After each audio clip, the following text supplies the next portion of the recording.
Ya, semua orang yang berharap pada Tuhan biarlah mendapat jawaban doa ya, dan harapannya terkabul saat saudara tahu kan namanya kebenaran firman Tuhan. Yuk kita berdoa terlebih dahulu. Tuhan, terima kasih ya Roh Kudus, ajar Bapa firman-Mu ya Tuhan, sehingga kami mengerti Bapa perkenanan-Mu ya Tuhan dalam hidup kami ya Tuhan. Kami tahu Bapa Engkau Allah Juru Selamat, dan dalam Engkau Tuhan kami hidup Bapa dalam keselamatan-Mu ya Roh Kudus. Mari Roh Kudus pimpin dan tuntun Bapa, robohkan semua kesombongan, urapi Bapa dengan pengurapan Bapa ada dalam setiap hidup kami. Kami percaya ada kuasa-Mu, kami jadi manusia lain, kami jadi berbeda, sebab kebenaran-Mu membawa kami hidup dalam keajaiban-Mu ya Tuhan. Mari Roh Kudus rubah Bapa cara berpikir, cara kami memandang ya Tuhan segala sesuatu, rubah dengan firman-Mu ya Tuhan. Karena firman-Mu membawa kami jauh lebih baik daripada sebelumnya. Sebab Engkaulah Allah, dan dalam kebenaran-Mu Bapa Engkau memberikan kami kemenangan ya Tuhan. Dalam nama Yesus Bapa, biarlah ibadah kami sore hari ini ya Roh Kudus Engkau pimpin, Engkau urapi Bapa, dan Engkau Bapa sertai. Sebab di dalam Engkau Tuhan kami percaya, kami mau menetapkan hati kami mencari Engkau ya Tuhan. Dalam nama Yesus, di dalam nama Yesus semua yang percaya katakan amin. Ya, shalom semuanya buat yang baru pertama kali. Sekali lagi yang baru pertama kali datang, thank you. Buat Kak Elia Luganda ya, Lugando 81, thank you ya buat mawarnya, terima kasih. Yuk kita saat saudara namanya mungkin baru pertama kali datang ya, bisa follow juga mungkin baru pertama kali. Ya, saya live-nya tentang khotbah ya, tentang khotbah, bukan request lagu atau apapun ya, tapi tentang penyampaian firman dan pengajaran. Nah, hari ini saya ingin namanya saudara juga bisa mendengarkan firman Tuhan pada sore hari ini. Sebelum saya masuk dalam firman Tuhan, saya juga mau highlight khotbah terakhir saya khotbah hari Selasa kalau nggak salah ya, atau hari Rabu ya, Selasa kalau nggak salah. Nah, dalam firman yang saya sampaikan hari Selasa, saudara perlu dengar menurut saya, karena ada sesuatu yang beberapa orang-orang tuh yang pada bilang, waduh, firman ini ternyata nggak disadari, dan banyak orang mulai namanya mengerti bagaimana cara Tuhan bekerja. Nah, saudara harus tahu di dalam hidup saudara itu ada namanya pengurapan. Nah, pengurapan ini kalau diaktifkan, saudara harusnya jadi manusia yang berbeda atau manusia lain. Nah, dalam perjanjian lama ya, saudara perlu tahu semua orang ataupun yang di Alkitab katakan, setiap orang yang mau dipakai oleh Allah itu semua diurapi dulu terlebih dahulu. Contohnya Saul, ya begitu juga dengan Musa dipertemukan dulu, ya, dan Daud diurapi, ada Yoas, ada Yehu, ada Salomo, ada Elisa, macam-macam. Ya, ada banyak orang itu diurapi dulu. Kenapa mesti diurapi? Itu lambang kita dipakai Tuhan dalam perjanjian lama. Nah, dalam perjanjian baru kita memutuskan percaya pada Yesus, sejak itulah pengurapan itu turun. Nah, ini tanpa terkecuali. Barang siapa percaya pada Tuhan, semuanya akan diurapi. Beda dengan perjanjian lama, hanya orang-orang tertentu aja. Nah, setelah saudara diurapi, sebenarnya pengurapan ini akan membawa hati saudara rindu ibadah.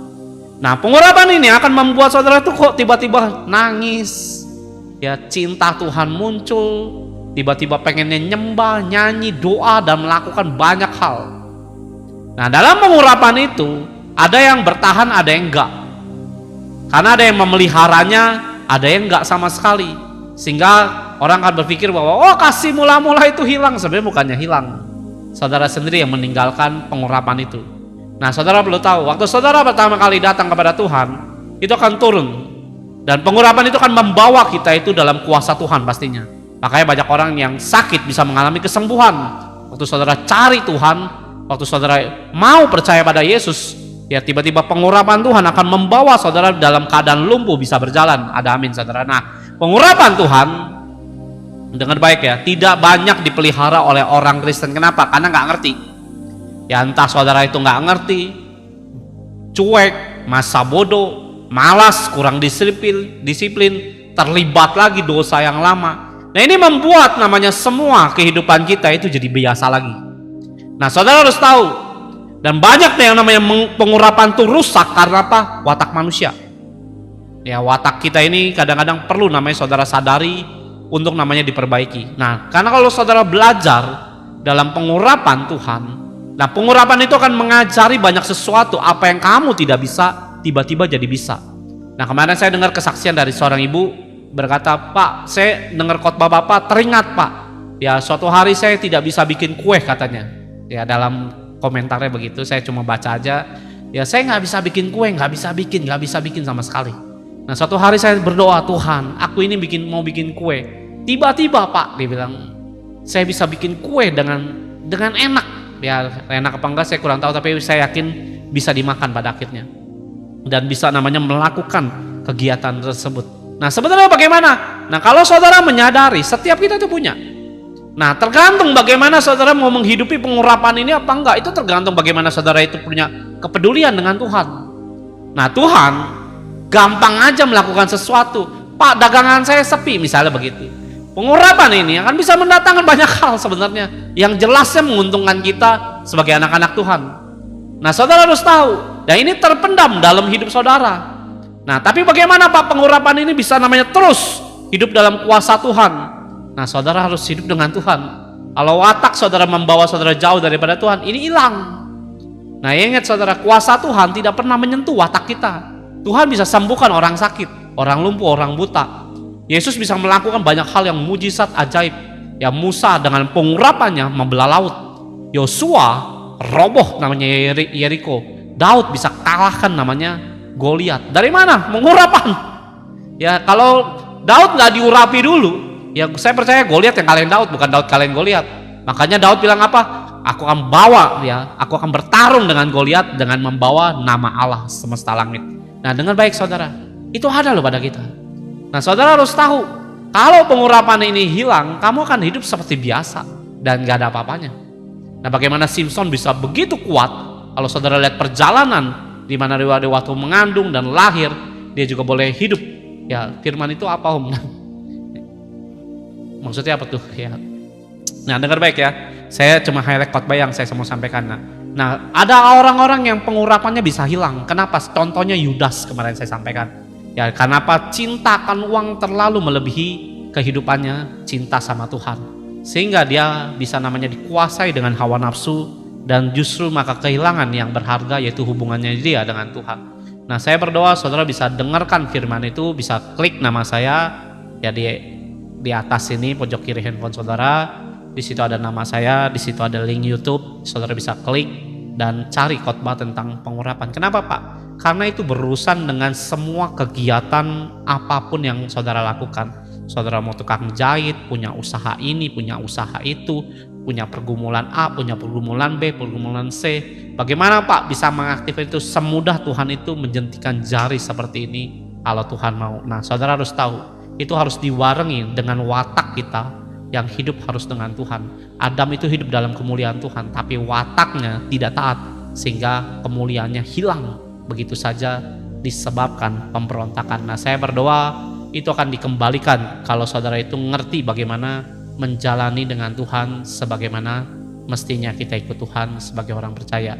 Nah, yang percaya katakan amin. Nah, hari ini saya nggak ngajarin tentang pengurapan.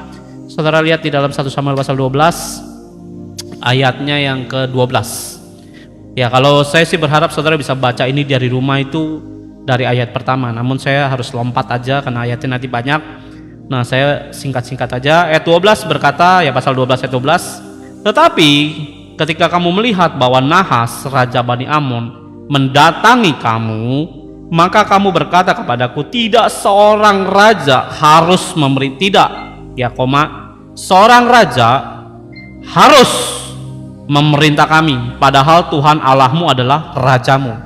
Saya buka di sini supaya teman-teman juga bisa baca 12 ayat 12. Nah, tetapi ketika kamu melihat bahwa Nahas, ya Nahas itu maksudnya nama rajanya ya, bukan hidupnya Nahas. Ya, raja Bani Amon mendatangi kamu, maka kamu berkata kepadaku, tidak, seorang raja haruslah memerintah kami, padahal Tuhan Allahmu adalah rajamu. Ya, dengar baik saudara, di akhir zaman ada banyak orang akan berontak terhadap Tuhan. Saya berharap saudara nggak melakukan itu, walaupun saudara menyadari nggak mungkin Pak. Ya, nanti kita lihat mungkin apa enggak. Ya, saudara harus tahu. Ya, di sini diceritakan tentang namanya bangsa Israel dibawa keluar sama Tuhan dari Mesir dan tidak mempunyai seorang raja.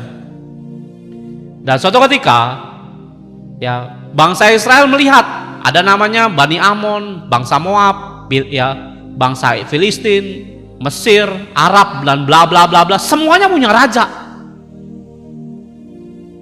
Dan Israel melihat bahwa harus juga punya raja.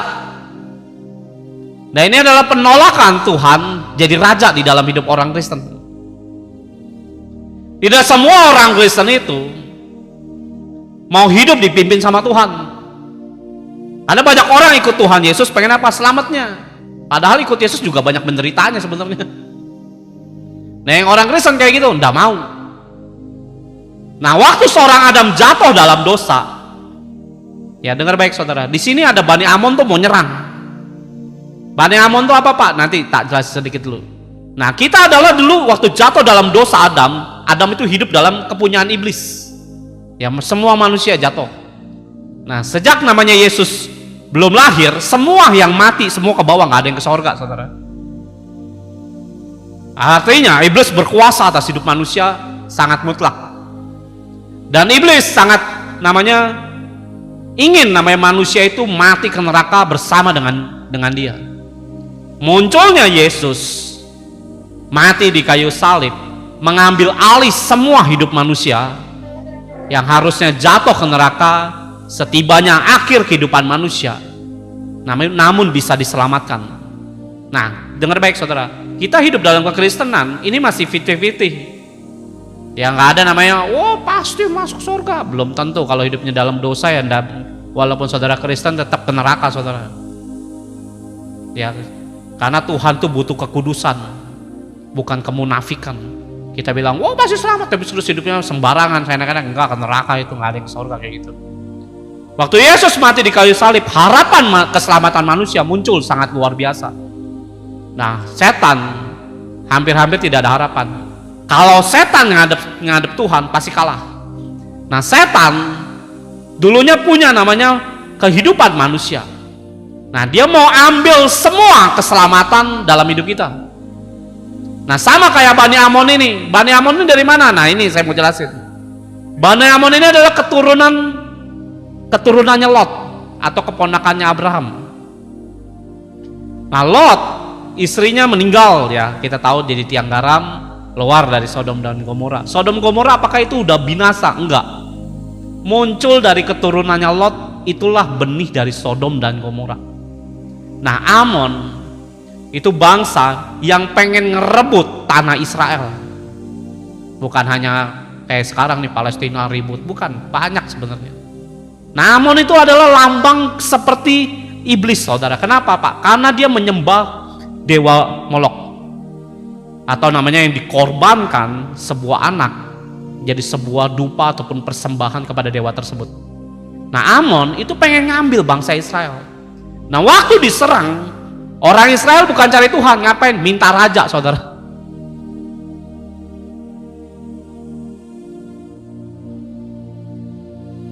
Banyak orang dalam pergumulan ya bukan carinya Tuhannya, tapi apa? Minta raja, minta berkatnya. Cari Tuhannya enggak mau, cari rajanya mau. Dengar baik saudara, hari ini saya cuma mau nyampein itu ya. Waktu saya bangun tidur, Tuhan tuh ngomong, mintalah dengan benar. Nah, kalau saudara bisa minta sesuatu yang benar di hadapan Tuhan, apapun yang menjadi pergumulan saudara, semua itu akan digenapi Tuhan. Yang percaya katakan amin saudara. Pertanyaannya, seringkali kita bukan minta Tuhannya, minta rajanya. Lihat ayat 12 tadi. Nah, ini yang jadi masalah. Kalau saudara berpikir bahwa Pak, kan wajar Pak, justru menurut saya membahayakan kita. Saya melihat begini saudara, berkat Tuhan itu bisa membuat saudara itu dekat, bisa juga menjauh daripada Tuhan. Lo dari mana Pak? Nanti ya lihat ya, di sini bangsa Israel ya, tidak, seorang raja harus memerintah kami. Sebentar nih, belum Pak dicas lagi.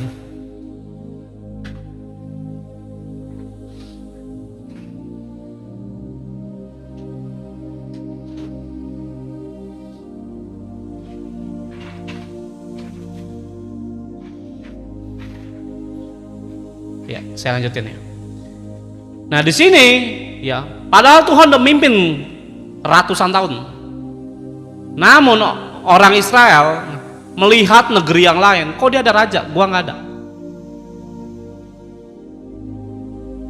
Saya berdoa saudara harus tahu siapa yang memimpin saudara, siapa yang ada di sekitar saudara. Itu akan sangat mempengaruhi rohani saudara. Saya seringkali namanya membawa orang Kristen itu, ayo ke Tuhan.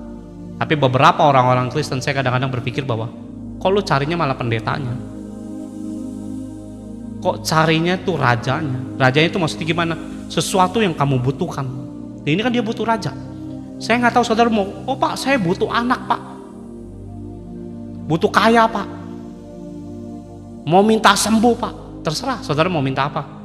Pemulihan Pak. Minta hutang lunas. Minta pekerjaan. Minta terobosan. Saudara sadar gak apa yang kita minta itu kadang-kadang wadahmu tuh gak siap sebenarnya. Yesus pernah lo minta tidak disalib sebenarnya. Ya kalau menjelang dia ditangkap di taman Getsemani, Yesus berdoa, kalau boleh cawan ini berlalu. Maksudnya apa? Enggak usah disalib. Namun bukan kehendakku, kehendakmu ya Bapa. Kalau seandainya doa kayak gitu dijawab sama Allah, kita semua ke neraka saudara. Nggak ada yang namanya ditebus. Ini yang saya mau sampaikan saudara. Ya, saya melihat di dalam perjanjian lama ini ada beberapa momen Tuhan tuh menjawab kemauan manusia tanpa kehendak Allah. Saya ulangin ya. Tuhan menjawab doa saudara tanpa kehendaknya dia. Itu membahayakan luar biasa. Seandainya kalau doa Yesus dikabulin pada masa itu, betapa mengerikannya kita sebagai manusia. Nggak ada keselamatan saudara. Siapa kalau kita mau bayar harganya? Nggak ada. Nggak ada manusia pengen namanya tebus manusia yang lain dan nggak ada yang mau. Ya terima kasih. Tidak sedikit orang meminta sama Tuhan, ya maksa Tuhan, ayo Tuhan berkati aku. Nggak dijawab, ngambek. Saya melihat di dalam perjanjian lama dengan perjanjian baru, ya perjanjian lama ini dikasih beberapa opsi. Melihat permintaanmu tak kabulkan, dikabulin malah tambah malah rohaninya tuh tambah berantakan saudara. Dan saya melihat apa yang jadi kasus ini terjadi di dalam kehidupan orang Kristen dengan banyak berbagai kehidupan yang bermasalah. Bukan berarti kita nggak boleh minta. Nah minta saudara itu boleh sebenarnya. Cuma seberapa saudara menyadari permintaanmu itu punya kesiapan nggak? Seringkali kita mintanya semua yang daging dan tidak ada satupun yang kita minta tentang kerohanian yang kita harus bangun. Sedangkan Tuhan memimpin kita itu bukan yang daging tapi yang roh. Rohanimu yang dipimpin, karena rohani ini akan mempengaruhi jasmani kita. Kalau rohanimu sehat, jiwa dan tubuh kita ini pasti sehat. Yang percaya katakan amin. Nah Tuhan mimpinnya rohnya dulu. Kita pengennya apa? Dagingnya dulu diberkati, rohnya nantilah. Pokoknya rajanya kirim dulu. Dan beberapa waktu Tuhan kabulin, hidupmu itu nggak tambah baik. Waktu saudara sembuh dari sakit, bukan tambah baik kesembuhanmu, malah di depannya tambah parah yang ada. Waktu saudara diberkati, bukannya saudara bisa bersyukur dengan Tuhan, malah keluargamu tambah berantakan. Dan beberapa orang ngalamin kayak gitu, dikasih sama Tuhan kacau semuanya. Dan justru waktu saudara doanya dijawab, seringkali malah kita kehilangan iman, malah aneh kan. Suatu hari saya ketemu seseorang, ini orang Batak. Dia punya hutang nggak banyak lah, 100 juta doang. Ya 99 juta atau 100 juta berapa lah, pokoknya 100 juta lah sebutlah segitu. Waktu dia bergumul, ya saya doakan terjadi mujizat, dapat duit 2 juta. 2 juta buat bayar 100 juta kan nggak cukup. Doa lagi dapat 10 juta, doa lagi dapat 5 juta, doa lagi dapat sekian juta, saya sampai bingung bilang Tuhan kok lu berkatinya nyicil begini gitu. Kok kayak kreditan diangsur, saya bilang. Apa susahnya sih Tuhan kau jawab 100 juta, saya doa begitu loh. Apa susahnya kau tolong dia cuma 100 juta, yang miliarannya yang kau tolong kok. Ini bukan utang saya ya, orang lain.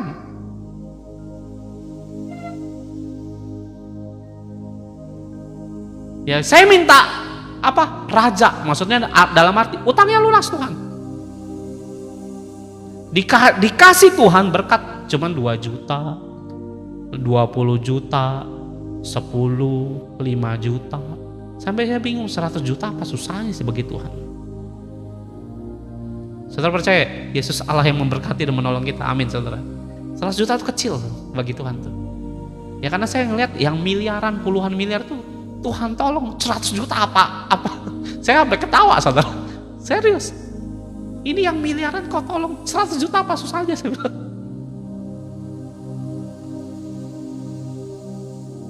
Singkat cerita, Tuhan tolong saudara, ya, sesuai dengan doa saya, istri saya, dan orang yang bergumul itu, si orang Batak ini, ya, laki-laki dia. Selesai dia diberkati, ya Tuhan nunjukin saya sesuatu tentang apa yang menjadi pertanyaan saya. Seperti tidak, seorang raja harus memerintah kami. Padahal Tuhan Allahmu adalah rajamu. Seringkali malah uang yang memimpin kita loh. Saudara berpikir dengan kesembuhan, oh saya akan melayani Tuhan, saya akan mencintai Tuhan. Belum tentu. Banyak rohaninya itu terlalu, saya kalau memperhatikan orang-orang Kristen, rohaninya terlalu lambat untuk naik. Cuma sampai di mulut doang. Dan kehausannya tidak sampai saudara kerjakan dengan benar. Seringkali saya nemuin kayak gitu. Saya berdoa saudara harus tahu, Tuhan tuh dahsyat luar biasa. Apapun jeratan saudara dalam permasalahan, dia sanggup sebenarnya. Masalahnya kadang-kadang kalau Tuhan memberkati saudara tanpa kesiapan dalam rohmu, ya ini akan mencelakakan kita loh. Saudara percaya Yesus itu mengasihi kita. Nah, dalam kasih Tuhan dia nggak mau loh celakain kita loh. Nah, beberapa orang berpikir, enggak, dengan ini gue bisa kok, dengan satu raja ini gue bisa. Dan ujungnya membuat kita tambah celaka. Ya rohanimu diberkati bukan tambah lebih baik, malah tambah sombong. Kan banyak yang kayak gitu kan. Setelah orang dulu miskin, diberkati, banyak nggak yang tambah sombong? Banyak sebenarnya. Shalom. Nah akhirnya orang ini yang saya bilang Tuhan berkati, akhirnya hutangnya lunas saudara, 100 jutanya lunas. Saya nggak tahu historikal dia punya hidup tuh bagaimana. Tapi yang saya dengar dia pelayanan dari tahun 90-an. Ya tapi keluar masuk katanya, kata dia. Nah sehingga dia buka usaha ke kota ini mulai berkembang usahanya mulai berkembang. Nah setelah berkembang saudara tahu tambah sombong, tambah arogan. Saya lihat begitu saya cuma ketawa aja.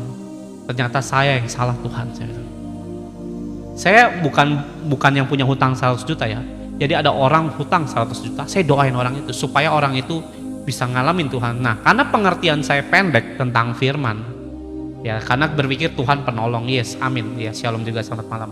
Nah, dengar baik saudara, ditolong Tuhan 100 juta, buka usaha, diberkati saudara, usahanya buka sini. Ya istri saya sempat bilang, lu jangan buka di kota tersebut, tetap dilanggar sama dia. Kenapa? Udah punya uang.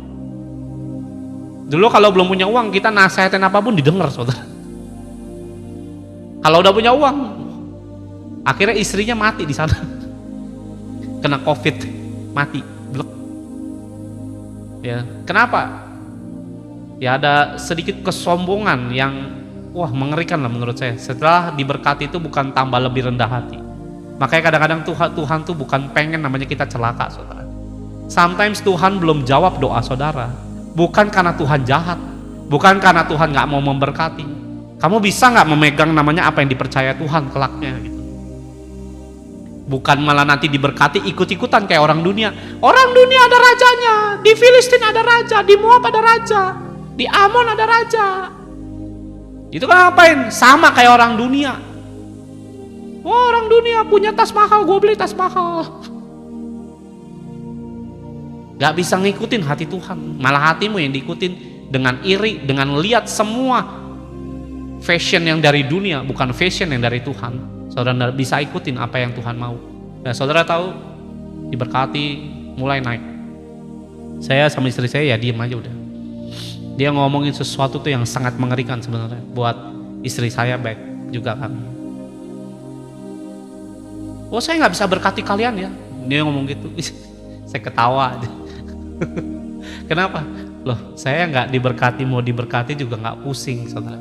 Hidup saya itu bukan karena manusia. Ya, saudara mau berkati, mau ngasih, nggak usah pusing, saudara. Hiduplah bukan karena roti, tapi karena firman Tuhan.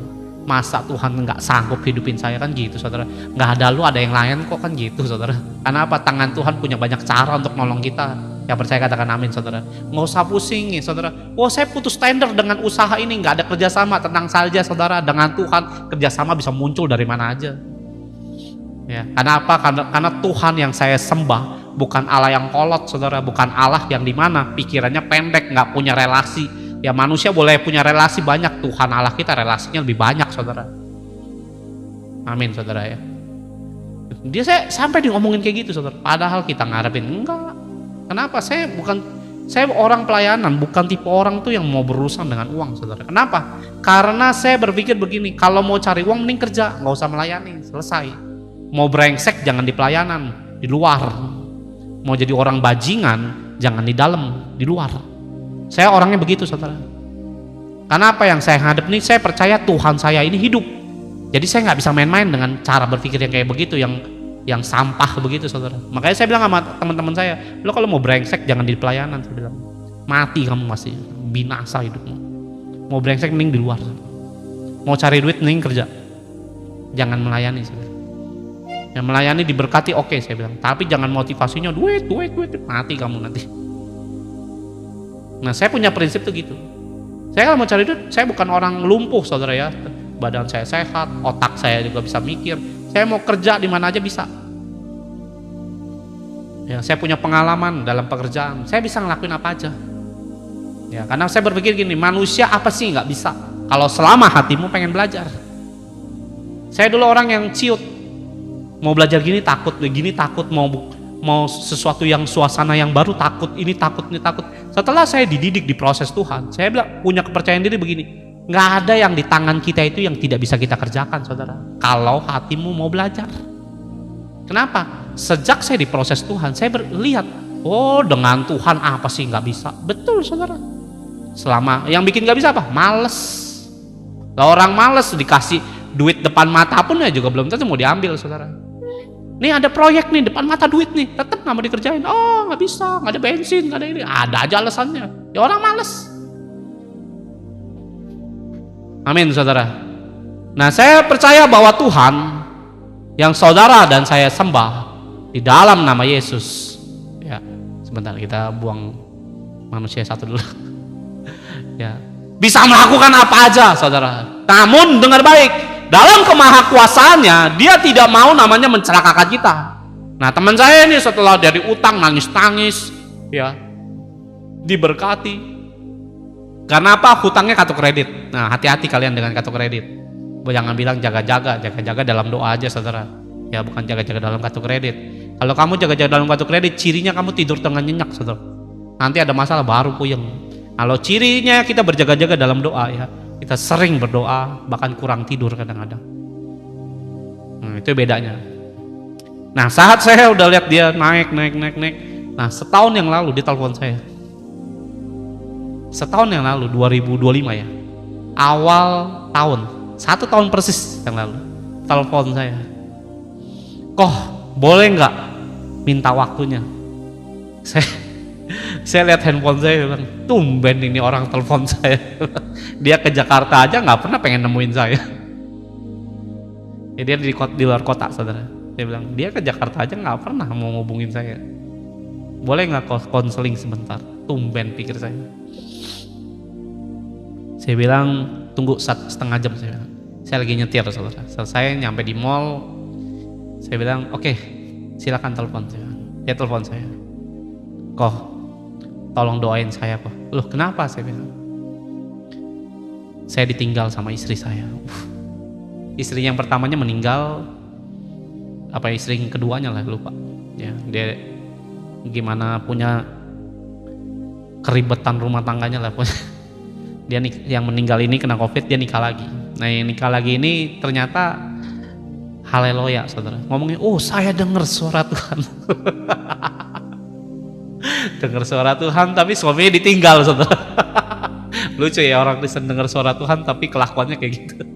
Ditinggal, saya ketawa ya dengar. Dia peka kok, peka kok ninggalin dulu. Dan singkat cerita ya saya nggak mau bahas itu. Kok bener yang kalian bilang. Kenapa? Saya terjerat hutang kembali. Hutang berapa? 200 jutaan kalau nggak salah. Kenapa kok bisa hutang lagi? Kan dulu kita udah ajarin. Saya bikin kartu kredit lagi. Dia nggak tahu saudara ngapain? Ngabisin duit dengan pernikahan yang baru, jalan-jalan ke luar negeri, ngabisin gesek sono, gesek sini. Dengar baik saudara. Dari situ tuh ibaratnya saya urusan dengan dia nggak bermasalah. Saya berurusan dengan Tuhan justru. Kenapa? Ini nampar muka saya ibaratnya. Yang Tuhan kerjain waktu saya berdoa, Tuhan tolonglah dia. Ya kenapa Tuhan cuma tolong 2 juta, 5 juta, 10 juta, 20 juta? Serius. Sampai saya komplain, Tuhan utang 100 juta kok lu kredit sih? Serius. Dan itu yang bikin saya tuh tertampar saudara. Kenapa? Kau lihat kan kelakuannya. Kadang bukan Tuhan gak mau berkati, kamu gak bisa siap diberkati. Diberkati nyeleweng, minta raja, ya udah minta raja, Tuhannya disingkirin, kartu kreditnya yang dipakai. Yang jadi raja kartu kreditnya.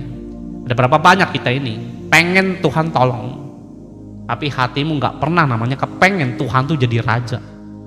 Selesai saudara ditolong, apa yang kamu mau buat rajamu? Banyak diantara saudara itu nggak berpikir apa-apa kan? Pengennya ya udah senang aja, Tuhan sembuhin saya, Tuhan lunasi utang saya. After dari itu, nah coba, bukankah saudara jadi menganggap kesembuhanmu itu jadi raja di dalam hidup saudara? Dan ini menjadi celaka loh sebenarnya. Ada lagi orang yang pinjem duit. Lihat, nggak dipinjemin, ngambek. Pernah nggak ketemu orang kayak gitu?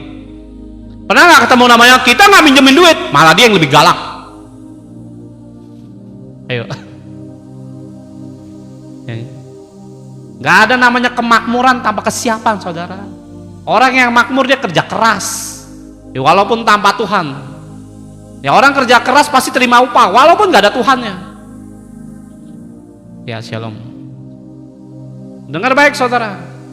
Saya berdoa saudara jadi orang tuh yang benar-benar nganggap Tuhan tuh raja, bukan berkatnya. Berkat ditabur sama Tuhan, kita bisa singkirin Tuhan loh. Kadang-kadang yang perlu kamu minta itu bukan kesembuhannya. Lihat hatimu itu, minta pertobatan. Saya pernah loh di sini TikTok. Ayo minta apa? Tuhan tuh waktu saya khotbah apa lah, lupa lah judul khotbahnya apa. Tuhan suruh saya ngomong begini, kamu suruh anak-anakku minta, lihat nanti apa yang mereka minta. Yang minta sembuh, utang lunas. Anak saya Pak takut Tuhan Pak, punya pacar, punya nikah, punya rumah, mintanya begitu-gitu. Lihat tidak ada satupun yang minta hatinya dirubah. Karena yang berbahaya tuh di sini. Kenapa Roh Kudus turun di hati kita? Karena yang perlu ditemenin, didampingin tuh hati kita, saudara. Ini yang bahaya. Kejahatan muncul di sini, saudara. Yang najis muncul dari mana? Dari sini.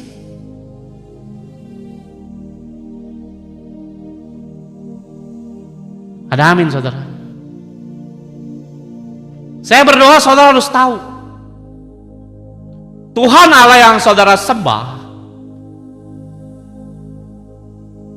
pengen saudara itu punya hati itu yang dewasa, saudara. Punya namanya kehidupan yang wadahnya siap.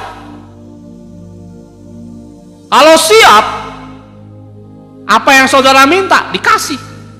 Contoh ya, dahulu saya berdoa gini, Tuhan kasih saya mobil dong. Saya nggak bisa nyetir loh. Tuhan kasih saya mobil, nggak bisa nyetir saya. Dikasih nggak? Enggak. Walaupun orang bilang, waduh orang benar besar kuasanya, mau minta sampai mencret juga nggak bakal dikasih sama Tuhan. Kenapa? Ya saudara nyetir dulu dong. Kalau nggak dikasih mobil sama Tuhan, ya kecelakaan yang ada, nggak bisa nyetir kok. Ngerti di sini? Ada amin, saudara. Kalau saudara namanya nggak bisa megang uang 100 juta, bukankah munculnya sombong? Bukankah munculnya justru nyingkirin Tuhan, ya kita jadikan raja uang kita. Loh saya akhirnya ngapain? Belajar nyetir dulu, bikin SIM. Saya pakai effort, saya belajar setengah mati. Setelah selesai baru Tuhan berkati mobil. Coba minta mobil dulu.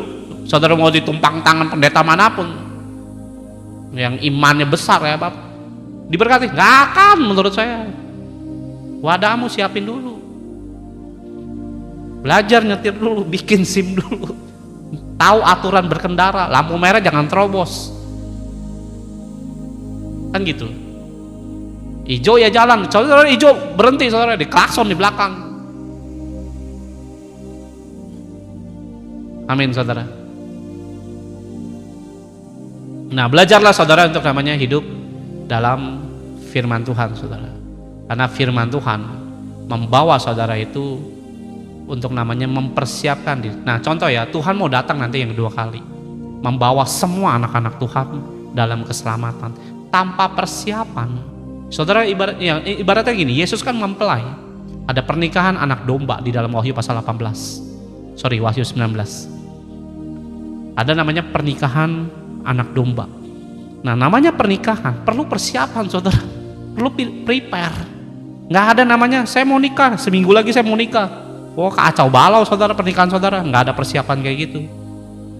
Nah belajar saudara. Gaji 5 juta kredit tak masuk akal. Saya nggak punya duit malah punya mobil.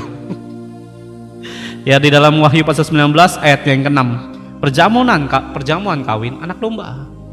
Nah saudara pikir, wah nggak mungkin Pak 5 juta, saya nggak punya duit malah. Terus gimana Pak punya mobil? Tuhan. Saya nggak punya uang, punya motor. Dari mana Pak? Tuhan. Ngapain? Persiapin diri. Kalau kamu nggak persiapin diri, kamu akan minta raja doang sama Tuhan. Tuhan, duit Tuhan. Pasti mintanya duit Tuhan. Duit dan duit. Suatu hari saya punya teman, punya abang. Ya teman saya punya abang. Dan papa mamanya sudah meninggal. Di situ dia ada warisan. Warisan ini, wah getol banget si orang ini, si abang yang satu ini getol banget. Warisan, rumah jual, warisan.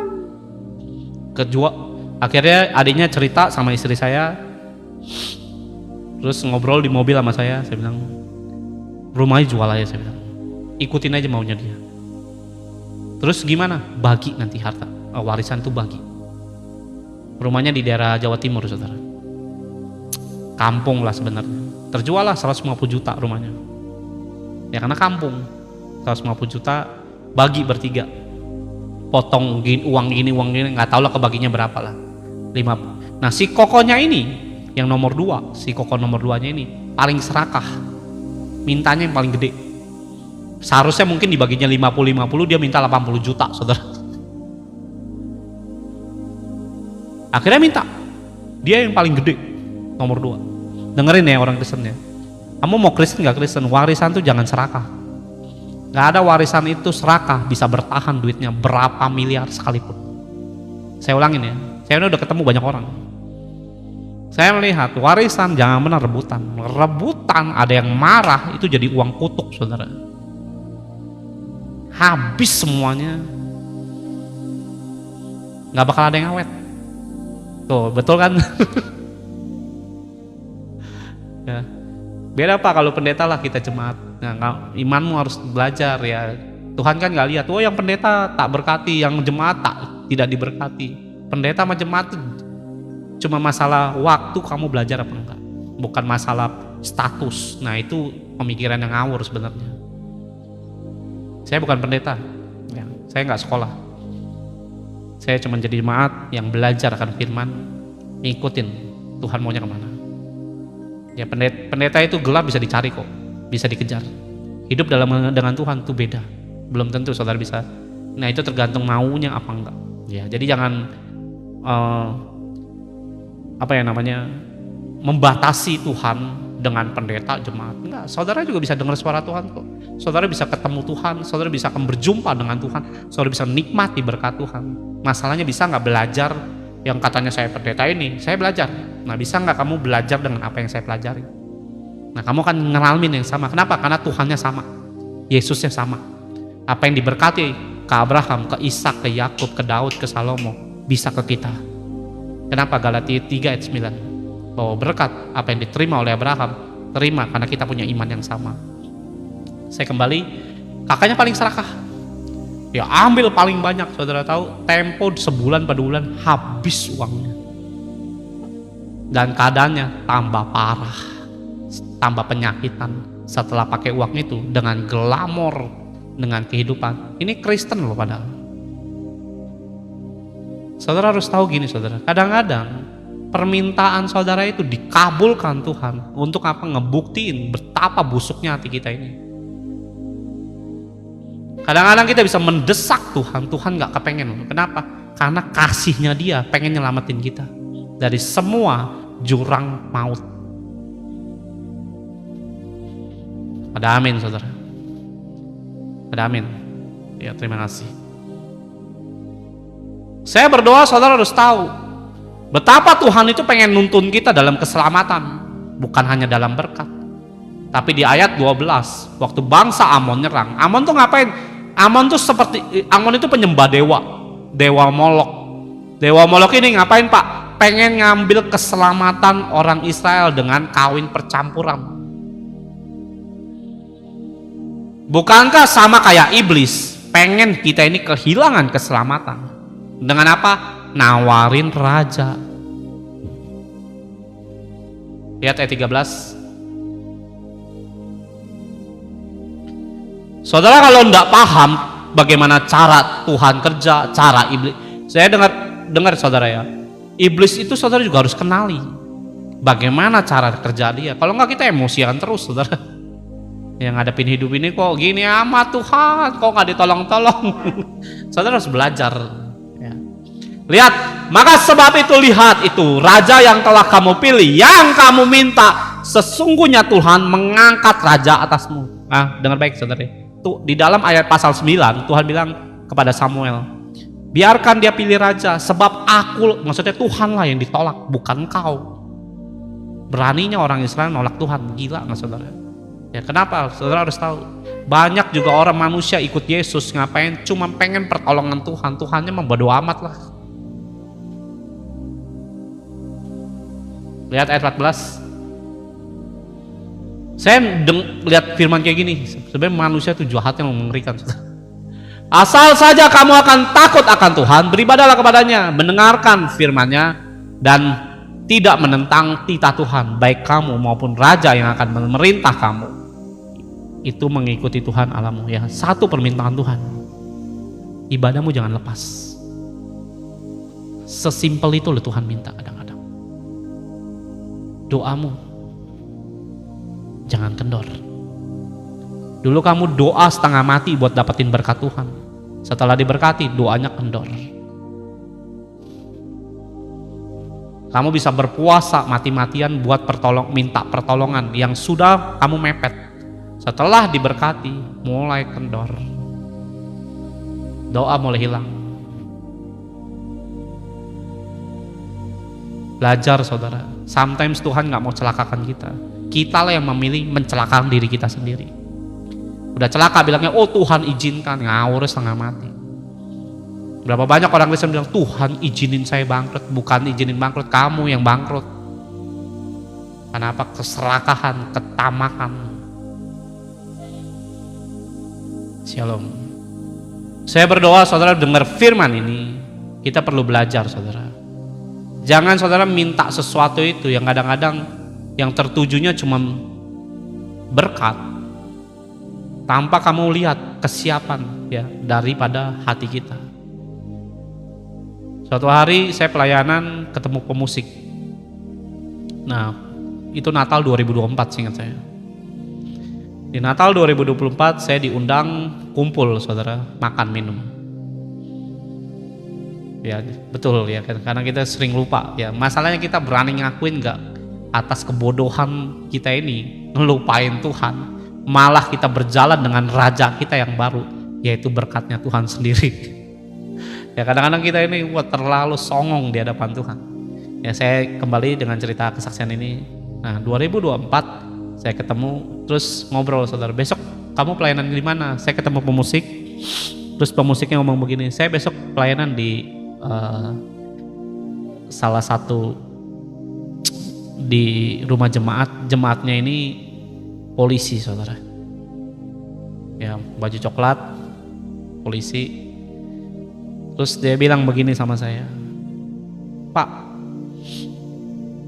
dia ceritain pergumulan polisi ini, dia pengen naik jabatan, tapi selama 1 tahun ini tuh kepending, bahkan cenderung dia tidak akan naik. Kenapa saya bilang gitu?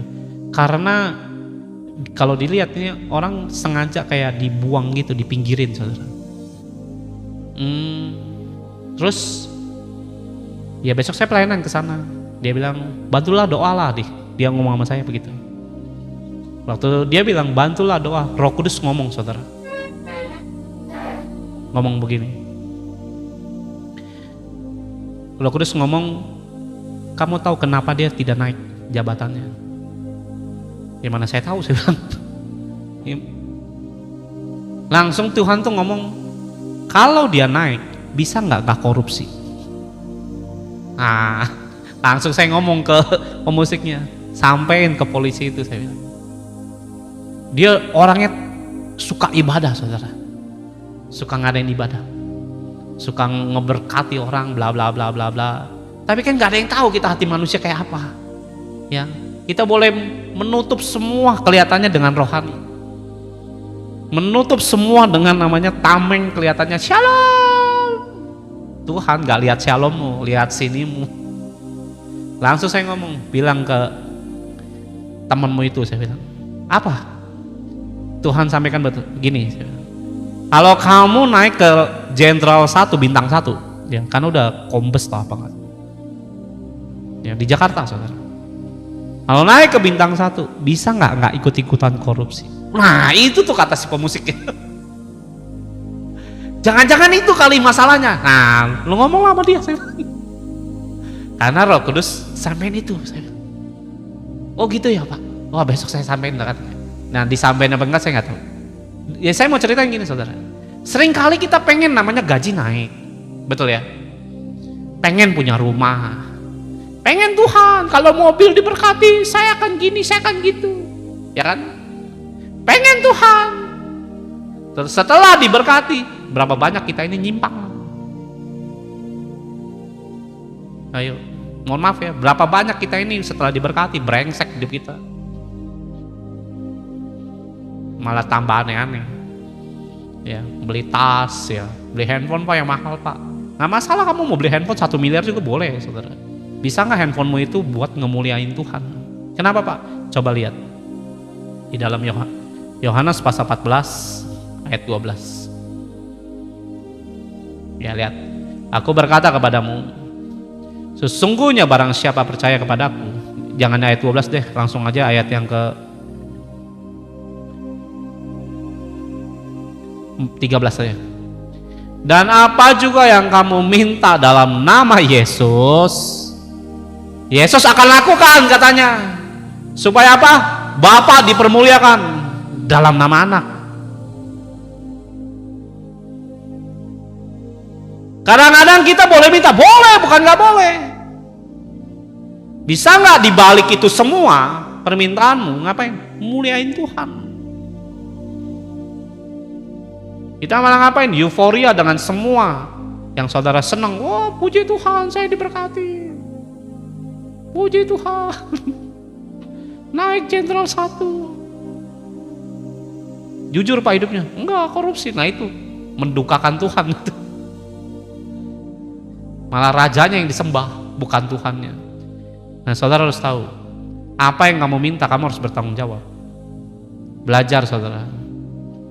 Saya nggak ngerti dengan orang-orang yang kadang-kadang berpikir tentang hal-hal yang dimana kok bisa ngelupain Tuhan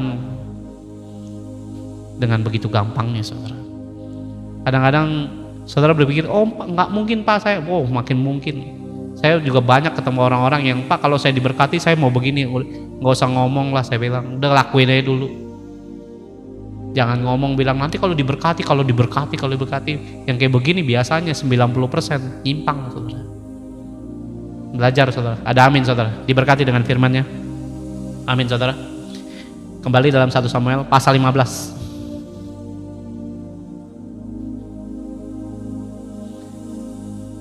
Ya lihat ayatnya.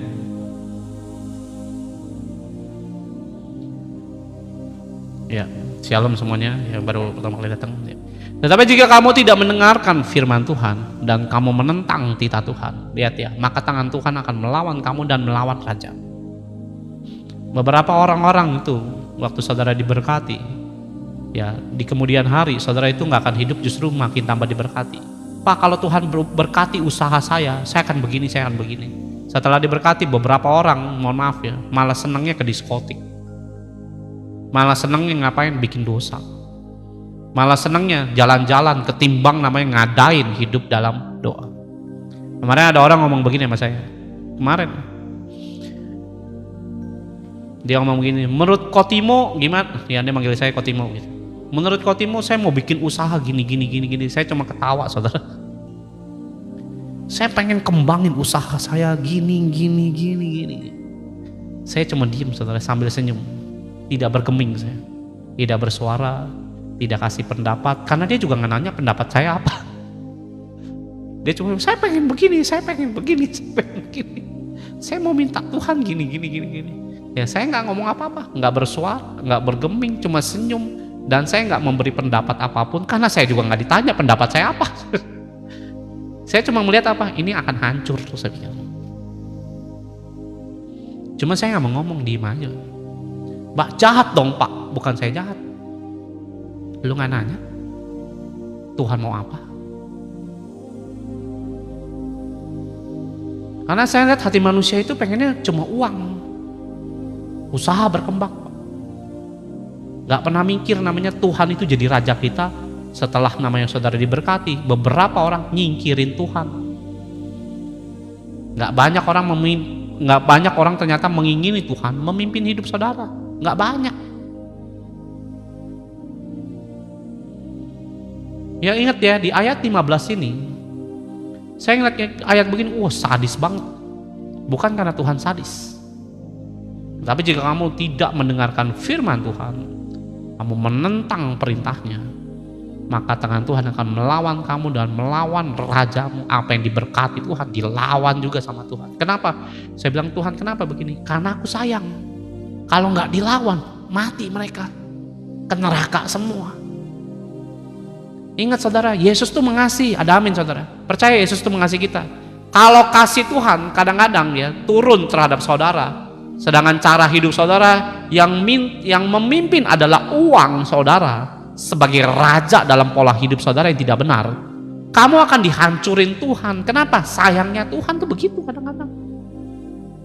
Dan saya lihat orang ini mau bikin gini-gini, usahanya nggak pernah naik. Padahal usahanya dari Tuhan. Dan saya berpikir, gimana mau naik?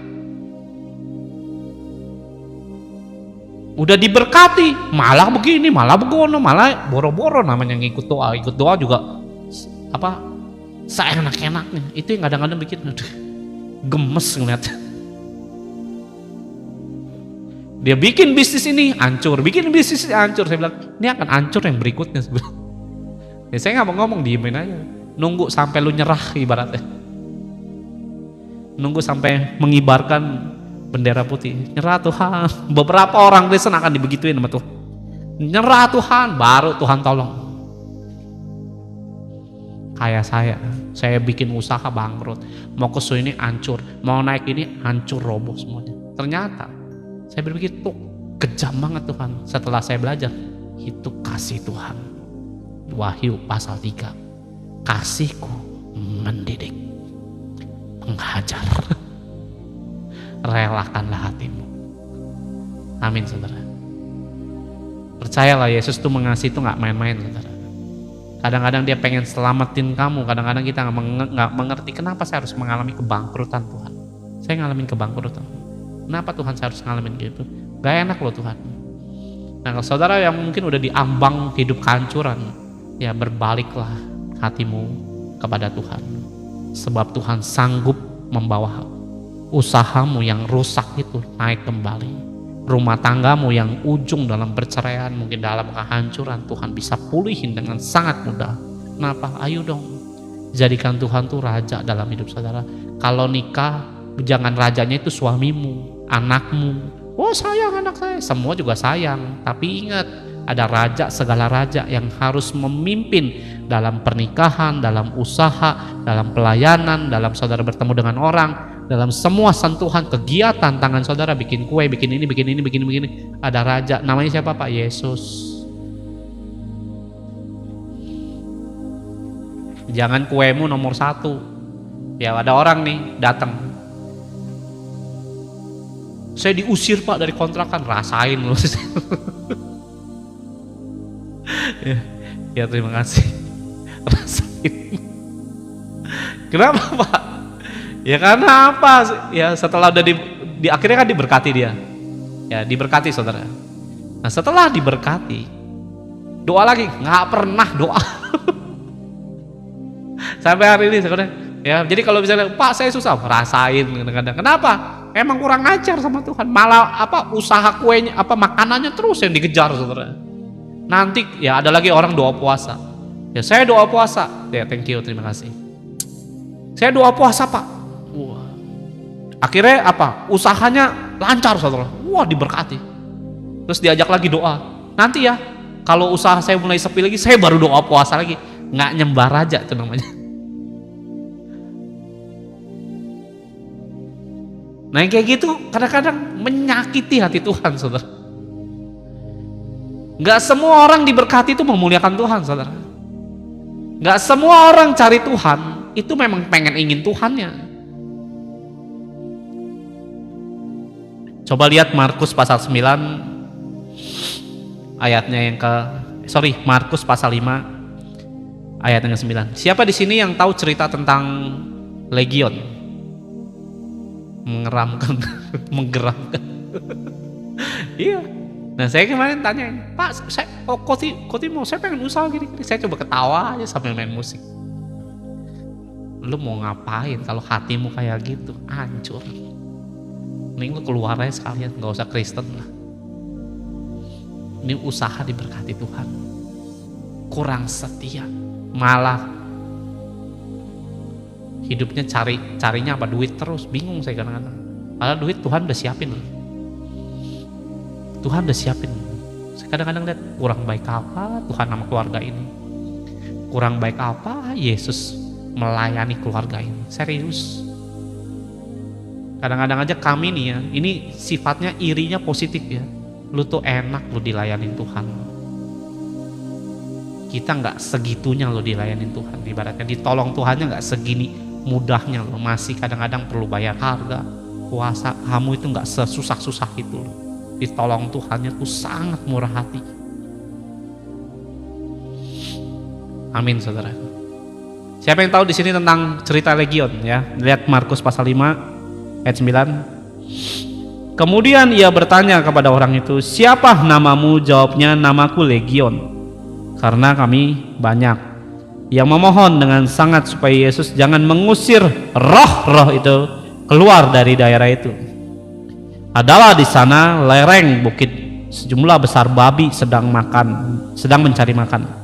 Lalu roh-roh itu meminta kepadanya, katanya, suruhlah kami pindah ke dalam babi ini, biarkanlah kami memasukinya. Yesus mengabulkan permintaan mereka.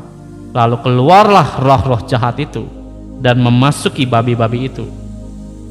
Kawanan babi yang kira-kira 2000 jumlahnya itu terjun dari tepi jurang ke dalam danau dan mati lemas di dalamnya. Dengerin saudara, saya pernah hidup terlibat dengan kuasa setan sebelum kenal Yesus. Ya saudara yang udah pernah dengar, saya ulangin, abaikan lah omongan saya. Tapi yang kan ada beberapa yang belum pernah dengar. Saya dulu beragama Buddha. Saya terlibat dengan banyak kuasa gelap.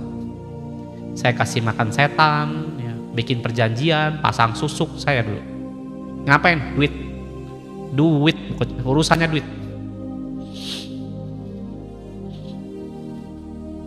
Nah, waktu Yesus mau nangkep saya, dengerin ya, saya bangkrut. Semua yang saya punya hancur, berantakan semua, rata semua. Bahkan motor saya satu-satunya pun habis semua. Nangis darah saya ikut Yesus bener. Ya. Dan suatu hari waktu saya ikut Yesus, saya berpikir begini, kenapa kok waktu saya ikut Yesus saya harus ngalamin kebangkrutan? Dengerin ya, roh-roh ini diusir sama Yesus, keluar. Roh ini ngapain? Boleh nggak pergi ke babi? Silakan.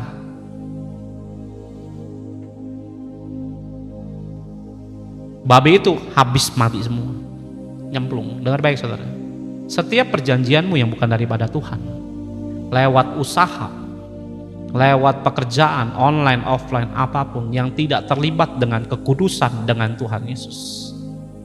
Apalagi kalau kayak saya main dengan kuasa gelap, persugihan ada yang berat, ada yang levelnya rendah. Kalau yang rendah tuh bagaimana Pak? Penglaris. Nah itu juga persugihan. Cuma levelnya level gembel, saudara, itu level gembel, saudara. Saya main gituan. Sama main susuk, buat apa Pak? Supaya kaya. Ya bukan nyari cewek, saudara. Nah setelah saya melakukan itu semua, karena papa mama saya bukan orang Kristen, semuanya terlibat di kuasa gelap, jadi yang ikut saya. Ya terima kasih. Nah dengar baik ya, malam juga ya, terima kasih yang sudah bergabung. Dengar baik saudara, yang belum follow dulu ya. Waktu saya udah lihat hidup dengan waktu Tuhan tangkap saya, ingat ya, setan ngambil semua babi saya ibaratnya, sampai saya miskin. Saudara harus tahu kenapa? Semua berkat yang dari setan, setan pun akan tagih kembali.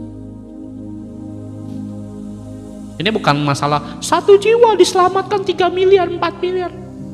Bukan soal begituan saudara. Setan tahu otoritas saudara.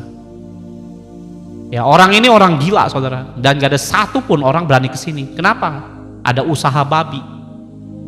Nah usaha babi zaman itu, orang Yahudi itu gak boleh makan babi pada masa itu. Kok bisa orang Yahudi jualan babi di sini? Ditaruh satu orang gila yang gak ada satu pun orang berani kesini. Kenapa? Munafik.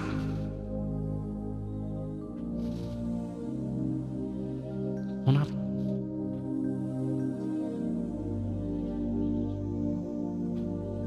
Lihat ayat yang ke-14.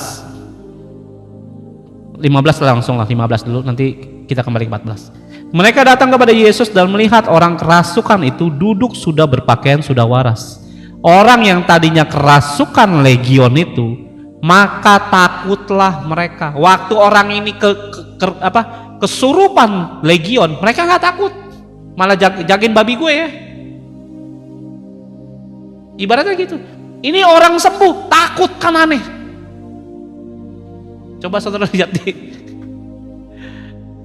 Markus pasal 5 ayatnya yang ke-15. Ya. Ya, saudara lihat sendiri di Alkitab. Bukan ini. Nah, mereka datang kepada Yesus dan melihat yang kerasukan itu duduk, sudah pulih ya, berpakaian, waras katanya. Orang yang tadi kerasukan gitu, maka takutlah mereka. Orangnya waras, disembuhkan oleh Yesus, dipulihkan oleh Yesus, malah takut. Saudara kan nggak bingung saudara? Tapi waktu dia kesurupan, nggak ada yang takut. Ngapain? Jagain ya babi gue ya. Jagain ya dosa gue ya. Dan waktu dipulihkan oleh Yesus, ingat ya, setan akan ambil semua bisnis, berkat, dan gak heran makanya banyak orang yang berurusan dengan kuasa kegelapan. Ya waktu saudara cari Yesus, tiba-tiba bangkrut, kebakaran, kecelakaan, ngalamin gini, ngalamin begitu. Betul nggak?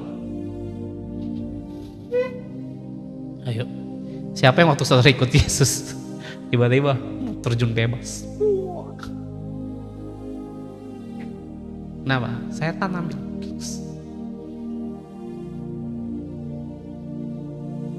Kenapa? Di situ ada kemunafikan yang Tuhan biarin loh. Bisa aja Tuhan, lu keluar jangan di babi lah, pindahlah ke tempat yang lain. Tapi Tuhan izinkan ke babi, oh silakan. Kenapa? Ini kemunafikan. Lihat ayat 14 tadi, maka larilah penjaga babi, 16 sekarang, sorry. Orang-orang yang telah melihat sendiri hal itu menceritakan kepada mereka tentang apa yang telah terjadi atas orang yang kerasukan setan itu dan tentang babi-babi itu. Ya lalu ya di sini orang telah melihat sendiri menceritakan kepada mereka tentang apa yang telah terjadi orang yang kerasukan setan itu dan tentang babinya, bukan tentang Yesusnya. Coba lihat. Ya.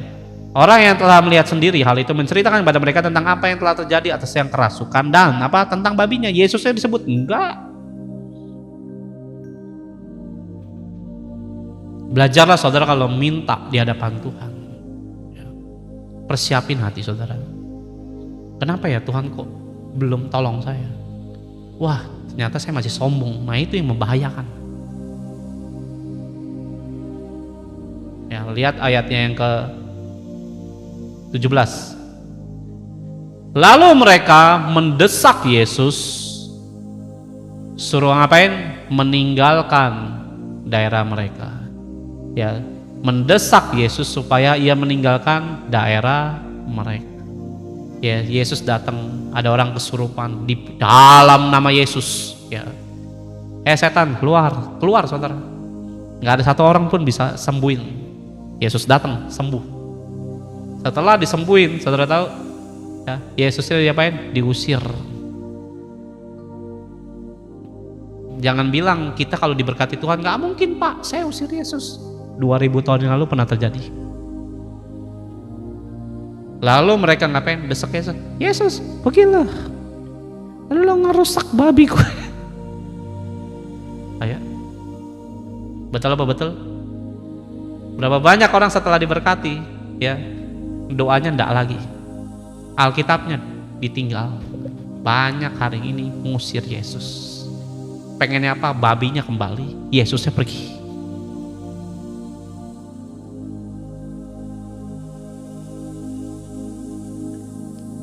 Saya berdoa saudara harus tahu, saudara. Belajar saudara itu dekap Yesusnya. Bukan masalah bisnisnya saudara.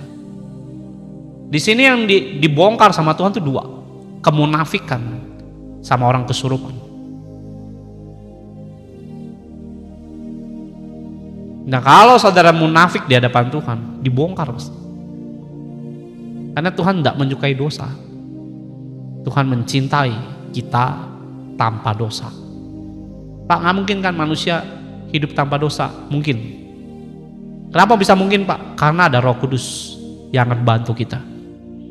Kalau saudara bilang mungkin tanpa Roh Kudus, enggak bisa itu. Bisa nggak Pak kita hidup tanpa dosa? Bisa, kalau Roh Kudus tuntun. Makanya ada perkataan, hendaklah engkau sempurna. Kenapa? Ada Roh Kudus yang diutus beri kita kekuatan, pengajaran, penuntun, dan bla bla bla bla. Siapa? Roh Kudus. Kalau nggak, buat apa dia masuk ke kita?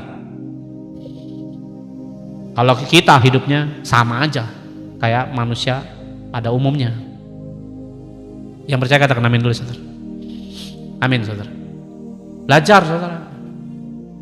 Jangan saudara hidup dalam dosa. Wah Tuhan ya ampun, munafiknya gitu.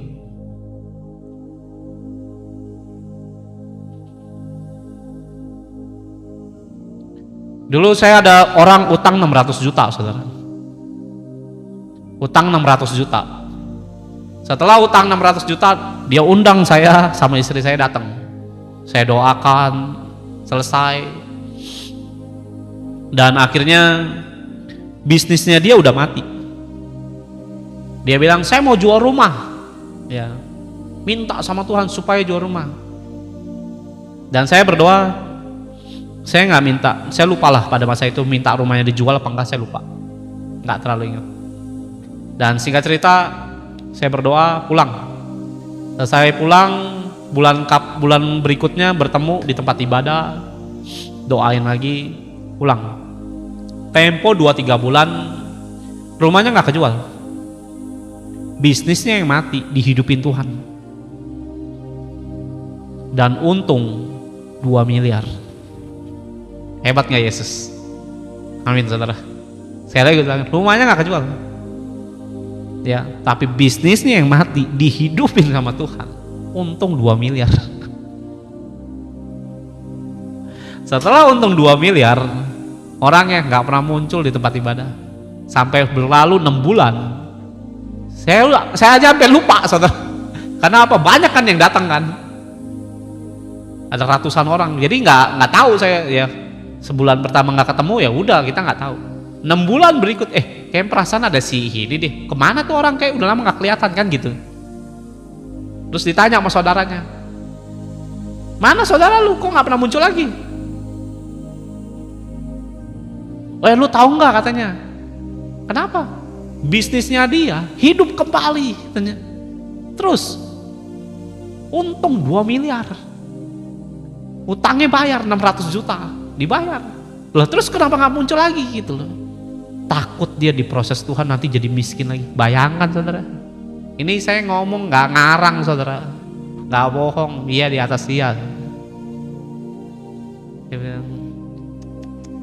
Bisa ya mencurigai Tuhan kayak gitu.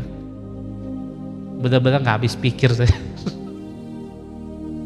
Kenapa nggak datang lagi? Takut nanti diproses. Jatuh miskin lagi. Padahal lu datang ke Tuhan aja miskin, gembel, bahkan berutang 600 juta. Tapi setelah diberkati 2 miliar, berpikirnya kayak begitu. Coba bayangin, saudara. Kadang-kadang mikir, gila ini orang manusia mengerikan banget gitu. Dengar baik, saudara ya. Roh Kudus nyampein begini. Saya nggak tahu kita ini punya namanya kehidupan. Kadang ada tekanan, ada masalah. Kalau saudara mau tahu bagaimana namanya harus meminta, mintalah bagaimana rohanimu itu diperbaiki dulu. Karena kalau saya perhatiin, ya ini Roh Kudus yang ngasih tahu sih, bukan saya. Ya Tuhan tuh ngomong begini, kamu lihat perjanjian lama. Kenapa? Setiap orang Israel bertarung, mereka itu ngadep Tuhan dulu. Ngapain? Minta rohaninya itu dipimpin dulu. Minta rohaninya itu diberkati dulu. Kenapa? Yang roh dulu, bukan yang jasmani. Dia mau bertarung sama orang Filistin nih, Daud ngadep dulu Tuhan. Saul mau bertarung dengan orang Filistin, ngadep dulu. Orang Israel mau namanya keluar dari Mesir, ngadep Tuhan dulu. Orang Israel dihantam dari Bani Esau, Bani ini, Bani Amon, Bani Edom, segala macam, ngadep Tuhan dulu. Mau ngerobohin Yeriko, ngadep Tuhan dulu. Mau namanya ngelihat namanya sebuah kemenangan, ngadep Tuhan dulu. Mau masuk tanah Kanaan, ngadep Tuhan dulu. Kenapa? Rohaninya minta diberkati dulu. Karena yang roh ini yang dipimpin Tuhan ternyata, bukan jasmanimu. Kalau rohanimu sehat, jasmanimu pasti sehat. Nah seringkali kita pengennya diberkati apa? Di level jasmaninya, bukan rohaninya. Makanya banyak orang walaupun diberkati hidupnya stres. Ternyata Tuhan pimpin bukan jasmanimu, rohanimu yang dipimpin.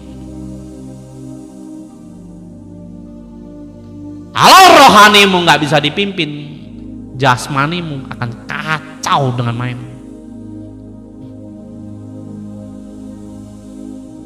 Dan orang berpikir bahwa pentingnya kita diberkati, rohaninya tidak pernah bisa dipimpin. Sehingga bangsa Israel minta, Raja yang jasmani dong, rohani kan gak kelihatan. Justru yang gak kelihatan ini yang bisa memberkati saudara. Percaya, katakan amin dulu saudara. Penting saudara itu ngadep Tuhan.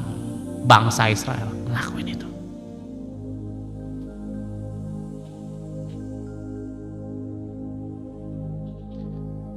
Ya, orang Israel bertarung selalu ibadah dulu. Bawa persembahan, bawa korban, ya sembelih namanya domba, kambing, sembahkan yang harum di hadapan Tuhan. Hari begini sekarang, ya kita datang di hadapan Tuhan, bukan pengen nyenengin Tuhan, malah nyenengin hati kita, tanpa peduli dengan hati Tuhan seneng apa enggak.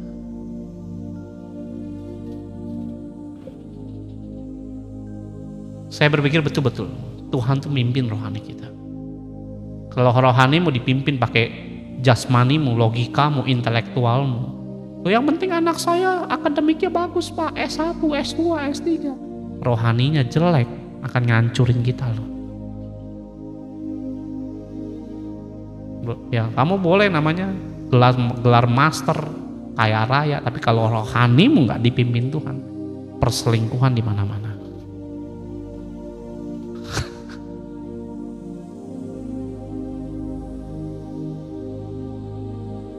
Nah ini udah bekerja ya, puji Tuhan, amin. Ya cari Tuhan yang serius dan diberkati, jangan pekerjaan merepotkan sampai namanya kamu lupa dengan Tuhan. Amin ya. Saya bersyukur lah kalau sudah didoakan dapat pekerjaan, amin ya. Belajar saudara. Banyak orang-orang kayak gitu kelakuannya. Dan saudara berpikir di depan akan aman, nggak ada yang aman saudara. Ya selama kamu di bumi belum sampai injak sorga, belum aman saudara. Saya ulangin ya, kamu mau kaya, mau miskin, sederhana, mau kota dimanapun, rumahmu berada di mana, belum injak sorga, belum aman saudara. Belum aman. Jadi jangan merasa, oh Tuhan ada pak di rumah saya pak, ngapain di rumahmu? Ngepel, nyuci. Yesus nggak pernah ada di rumah manusia saudara, karena rumah dia di sorga. Kisah Para Rasul 2 berkata bahwa keberadaan dia di sorga, bukan di rumahmu. Ya kalau di rumahmu dia datang namu saudara, bukan itu rumahmu, bukan rumah dia. Rumah dia di mana? Di sorga. Kalau kamu belum injek sorga, belum aman. Makanya kita perlu bergantung dengan Tuhan. Amin saudara ya. Yang mau bilang amin dulu saudara ya, karena saya percaya Tuhan itu luar biasa dalam hidup saudara dan saya. Sekarang buka Ulangan 20 ayatnya yang pertama sampai ke-4. Habis ini saya tutup. Ulangan 20 ayat yang pertama sampai yang ke-4. Saya buka di sini aja deh. Ulangan 20 ayat pertama. Belajar saudara, setialah sama Tuhan. Kasihan kadang-kadang lihat Tuhan tuh. Ya kenapa? Karena suka dikhianatin saudara. Apabila engkau keluar bertarung melawan musuhmu, ya musuhmu itu pergumulannya apalah terserah ya. Dan engkau melihat kuda dan kereta, yakni tentara yang lebih banyak daripadamu, maka janganlah engkau takut kepadanya, sebab Tuhan Allahmu yang telah menuntun engkau keluar dari tanah Mesir menyertai engkau. Ayat 2. Apabila kamu menghadapi pertarungan atau pertempuran, maka seorang imam harus tampil ke depan dan berbicara kepada rakyat. Siapa yang tampil? Imam, bukan raja. Bukan uangmu, bukan kepintaranmu, bukan koneksimu, bukan skillmu, bukan pekerjaanmu, bukan suami, bukan istrimu yang punya jabatan imam. Kalau suamimu adalah imam seharusnya, sebentar ya. Ya, ingat ya. Yang punya apa? Jabatan imam. Imam itu siapa? Laki-laki memang harusnya. Bisa muncul nggak Pak di perempuan? Ya, ada perdebatan gini. Imam itu harusnya laki-laki. Di dalam perjanjian baru bisa perempuan. Kalau laki-lakinya brengsek saudara, harusnya memang laki-laki. Di anak juga bisa nggak Pak? Bisa. Ayatnya mana Pak? 1 Korintus 7 ayat 14. Dengan iman seorang istri dia menyelamatkan suami dan anaknya.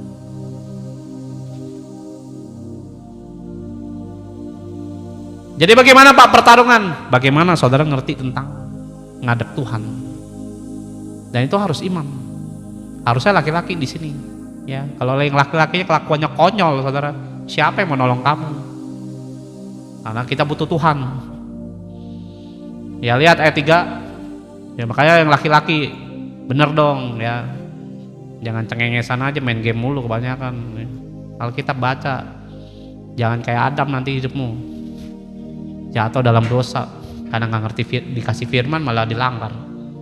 Dengan berkata kepada mereka, dengarlah hai orang Israel ya, hai orang Kristen ya, kamu sedang menghadapi pertempuran melawan musuhmu. Jangan lemah hatimu, jangan takut, jangan gentar dan janganlah gemetar karena mereka. Ya lihat ayat 4, ini bagus sekali ayat 4. Sebab Tuhan Allahmu dialah yang berjalan menyertai kamu untuk bertarung bagimu melawan musuhmu dengan maksud memberikan kemenangan kepadamu. Dengar baik saudara, apapun musuhmu ya, pergumulan saudara, jadikan Tuhan tuh raja dalam hidup saudara. Jangan saudara berpikir bahwa berkat Tuhan tuh segala-galanya saudara. Kamu gak diberkati juga gak mati kok ibaratnya. Kenapa? Tuhan pasti namanya memberikan perjalanan kemenangan dalam hidup saudara dan saya. Bangsa Israel juga makan cukup-cukup aja sebenarnya, nggak berkat yang berkelimpahan, toh nggak mati, hidup biasa aja. Saya pernah hidup 20.000 seminggu, 20.000 mati Pak? Enggak, hidup ayam hari ini. Berutang Pak, pinjol Pak? Sorry, saya nggak ada pinjol saudara. Ya, kalau pinjol tuh iman gembel menurut saya. Iman yang nggak ada imannya gitu. Kristen yang modelnya cacingan gitu. Kenapa Pak? Harusnya kita ini dengan Tuhan ya. Di dalam keluarga kita ini wajib punya imam.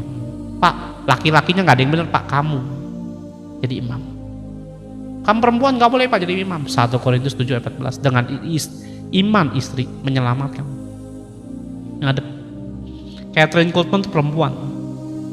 Ya, dengar baik ya. Jutaan orang sembuh lewat doa dia. Jutaan, bukan 1-2 orang. Mungkin kalau saudara pelayanan cuma 1 orangnya udah senang saudara ya, 100 orang senang saudara. Catherine Coleman perempuan dipakai Tuhan, jutaan orang sembuh, jutaan saudara. Bahkan belum orang ibadah di luar nungguin dilawat Tuhan, orang lumpuh tiba-tiba berjalan, belum ibadah, belum mulai. Ada amin saudara. Berjalanlah dengan kehidupan dengan sang raja kita yang bernama Yesus. Belajar saudara, lihat, oh keluarga gue gak punya imam, bangun. Imam tuh penting, bukan gak penting, penting banget. Ngapain Pak imam itu? Tugasnya ngajakin semua ngadep Tuhan. Ayo gereja, ayo doa, ayo baca Alkitab. Ya kalau saudara bilang, oh yang penting anak saya sekolah kecukupan. Karakter rohaninya gak ngerti tentang Tuhan, dia bisa kepahitan, dia bisa celaka, masa depanmu bisa suram. Kamu nggak tahu hari esok, kamu nggak tahu masa depan manusia. Tuhan tahu semuanya. Jangan mikirin cuma soal duit, akademik, kepintaran, semua koneksi dan bla bla bla bla. Yang penting sukses Pak. Ingat ya, nggak ada yang tahu hari esok. Kalau rohanimu nggak bisa dipimpin Tuhan, siapa yang mau mimpin? Otak kita. Ya otak kita mah cuma sebakpau doang saudara. Besok terjadi apa juga kita nggak tahu. Tsunami mau kemana kamu? Ya gempa bumi blek mau kemana? Ya, gunung meletus kamu mau kemana? Kamu lagi hiking di gunung tiba-tiba gempa bumi mau kemana? Tong mau kemana Tong? Ya. Lagi di laut Pak, lagi diving di laut tiba-tiba tsunami muncul mau kemana kamu? Dengar baik ya, lagi di pesawat ya kena turbulensi. Langsung berdoa saudara, mau kemana, mau buat apa kamu? Tapi dengan Tuhan, kamu mau di udara, di pesawat, di gunung, mau hiking, mau namanya saudara di dalam laut, Tuhan yang saudara sembah bisa tolong dimanapun keberadaan saudara. Mau di langit, di udara, mau di darat, mau di lautan, Tuhan bisa tolong. Amin saudara. Ya, karena Allah yang saya sembah Allah luar biasa. Dan beberapa orang kalau bisa di pesawat, Tuhan, ya mulai gemeter di pesawat. Saya cuman senyum, saudara. Ya saya ingat waktu saya naik pesawat ke Bali, saudara. Beberapa orang tuh kan masuk kena awan turbulensi, wah goyang kencang, saudara. Ya saya cuman ketawa aja. Yang lain udah ada yang doa, udah ada yang keringetan, udah ada yang matanya melotot, agang duduknya begini, saudara. Saya cuma duduk nyantai sambil goyang-goyang, kan goyang-goyang, saudara, sambil ketawa. Loh kenapa? Dia bilang gitu. Ya udah, kalau tiba waktunya mati, ya matilah, saya bilang. Ya kenapa? Ya saya nggak lagi buat dosa kok ibaratnya. Ya saya anak Tuhan, saya percaya Yesus, keselamatan harus dalam nama Yesus, jalan kebenaran dan hidup, dan dialah raja saya. Saya waktu turbulensi ketawa-ketawa, saudara. Kenapa ya? Bukan nyumpain kecelakaan nggak gitu, saudara. Ya udah pasrah aja mau ngapain. Ya itu kenapa? Saya punya raja dan dia juru selamat, namanya Yesus. Jadi nggak perlu pusing dengan namanya keadaan yang saya lagi jalanin, sebab mati hidup dalam tangan dia. Saudara berkati dengan firman-Nya. Ada amin, saudara. Nanti pertanyaan-pertanyaannya sehabis firman, ya sehabis doa nanti. Saudara berkati dengan firman-Nya. Saya katakan amin. Yang belum follow bisa follow, ya. Yuk kita berdoa. Tuhan, terima kasih ya Roh Kudus. Berkati kami ya Tuhan untuk firman-Mu. Kami harusnya menjadikan Kau raja, bukan uang, bukan berkat-Mu Tuhan. Bukan kepintaran kami, bukan koneksi kami, tapi seringkali after kami diberkati, kami malah tertuju dengan berkat-Mu dan meninggalkan bagaimana kami bergumul pada masa kami sulit dengan Engkau.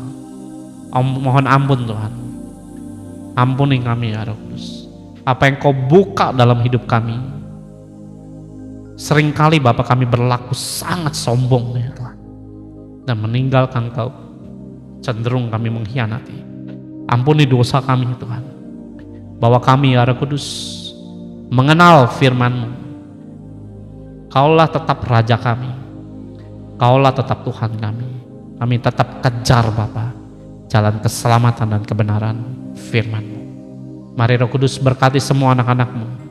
Biarlah firman ini menyadarkan kami ya Tuhan, bahwa kami ini perlu Engkau Tuhan, lebih dari segala berkat-Mu. Terima kasih ya Tuhan, Kau Allah yang ajaib, Kau Allah yang luar biasa.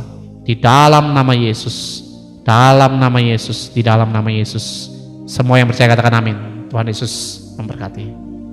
Ya cukup firman-Nya, gak usah lama-lama saudara. Yang penting ngerti tentang firman Tuhan. Saudara yang rindu memberikan persembahan, kalau saudara merasa, wah Pak saya rindu Pak bisa memberkati pekerjaan Tuhan, silakan saudara bisa menabur di dalam Hineni Ministry ya, pelayanan yang kami kerjakan.